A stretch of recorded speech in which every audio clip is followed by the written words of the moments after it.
Our movement is about replacing a failed and corrupt political establishment with a new government controlled by you, the American people. The Washington establishment and the financial and media corporations that fund it exist for only one reason: to protect and enrich itself. The establishment has trillions of dollars at stake in this election. For those who control the levers of power in Washington and for the global special interest, they partner with these people that don't have your good in mind.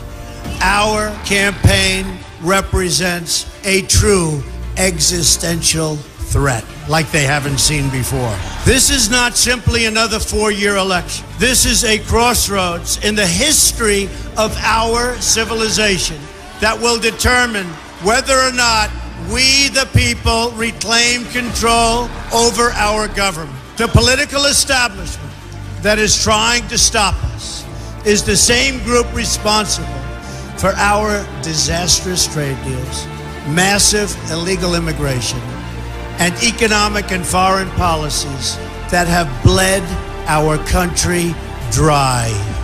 The political establishment has brought about the destruction of our factories and our jobs as they flee to Mexico, China, and other countries all around the world. It's a global power structure that is responsible for the economic decisions that have robbed our working class, stripped our country of its wealth, and put that money into the pockets of a handful of large corporations and political entities.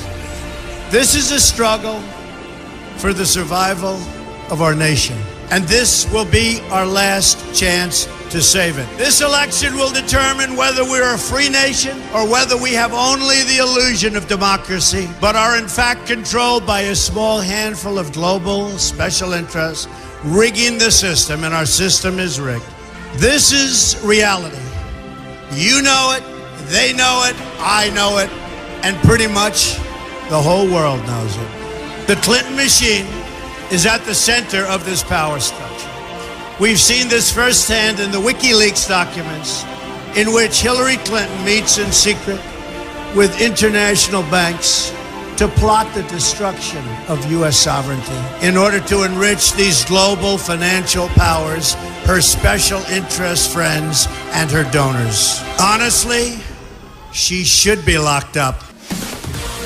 The most powerful weapon deployed by the Clintons is the corporate media, the press. Let's be clear on one thing. The corporate media in our country is no longer involved in journalism.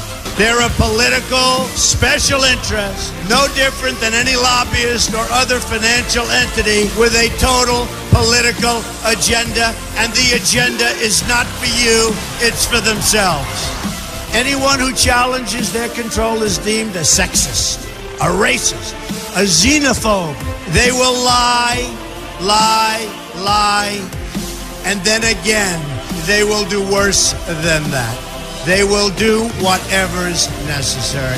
The Clintons are criminals, remember that. This is well documented, and the establishment that protects them has engaged in a massive cover-up of widespread criminal activity at the State Department and the Clinton Foundation in order to keep the Clintons in power. They knew they would throw every lie they could at me and my family and my loved ones. They knew they would stop at nothing to try to stop me. Nevertheless, I take all of these slings and arrows gladly for you. I take them for our movement so that we can have our country back. I knew this day would arrive. It's only a question of when. And I knew the American people would rise above it and vote for the future they deserve. The only thing that can stop this corrupt machine is you. The only force strong enough to save our country is us. The only people brave enough to vote out this corrupt establishment is you, the American people. Our great civilization has come upon a moment of reckoning. I didn't need to do this, folks, believe me. I built a great company, and I had a wonderful life. I could have enjoyed the fruits and benefits of years of successful business deals and businesses for myself and my family, instead of going through this absolute horror show of lies, deceptions, malicious attacks. Who would have thought? I'm doing it because this country has given me so much, and I feel so strongly that it's my turn to give back to the country that I love. I'm doing this for the people and for the movement, and we will take back this country for you, and we will make America great again.